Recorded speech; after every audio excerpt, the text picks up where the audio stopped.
โยสบายดีเท่านึงเนาะมื้อนี้จะเป็น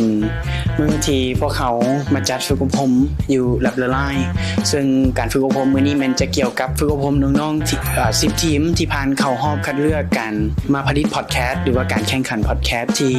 เกี่ยวกับงานอีวาลที่เราจะกะเกี่ยมที่จะมาถึงนี้เนาะซึ่งหัวข้อนี้จะเป็นหัวข้อเกี่ยวกับ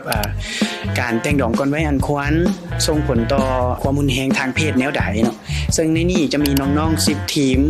ได้เข้ามาร่วมฝึกอบรมนำพวกเขาเนาะซึ่งแต่ละทีมก็จะมีทั้งภาคส่วนของ in person แน่แล้วก็มีบางทีมก็เข้าทั้งออนไลน์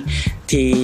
เพิ่นอาจจะมาบ่ได้แหละอยู่ต่างแขวงเนาะการฝึกอบรมของเขาจะมีอยู่2มื้อด้วยกันเนาะซึ่งมื้อนี้ก็จะเป็นมื้อที่ให้ข้อมูลให้ความรู้เกี่ยวกับเรื่องของ safeguarding เรื่องของข้อมูลเกี่ยวกับสถิติการแต่งดองก่อนวัยอันควรต่างๆเนาะและก็สำคัญก็คือเทคนิคในเบื้องต้นเกี่ยวกับการเฮ็ดพอดแคสต์และก็การเล่าเรื่อง storytelling อย่างต่างๆที่ทางทีมงานของพวกเขาได้มาจัดให้กับน้องๆทั้ง10ทีมได้เข้ามาร่วมฝึกอบรมในมื้อนี้เนาะและที่สำคัญเนาะเป็นพวกเขาจะมีเซกชันหนึ่งที่จำลองบ่ว่าจะเป็นการจัดไฟจัดโต๊ะการวางพร็อมต่างๆที่เกี่ยวกับการเฮ็ดพอดแคสต์แล้วเขาจะมีจำลองในการจัดโต๊ะว่านางแบบใดการตั้งไมค์แบบใดและการเว้าแบบใดเพื่อให้มันแทบเหมาะว่าการเฮ็ดพอดแคสต์ที่ดีมันควรจะเป็นแบบใด